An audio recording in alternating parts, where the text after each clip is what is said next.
எனக்கு ரொம்ப நாளாக இருக்கிற ஒரு சந்தேகம், டெபாசிட் இழப்பு அப்படின்றாங்களே, டெபாசிட் இழப்பு அப்படின்னா என்ன?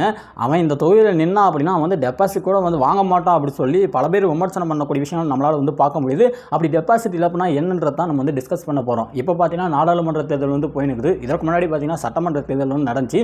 ஸோ இப்படி இருக்கும்போது சட்டமன்ற தேர்தலில் ஒரு வேட்பாளர் தன்னுடைய பேரை வந்து ரிஜிஸ்டர் பண்ணணும் அப்படின்னா 10,000 ரூபாய் கட்டி வந்து ரிஜிஸ்டர் பண்ணுவாங்க.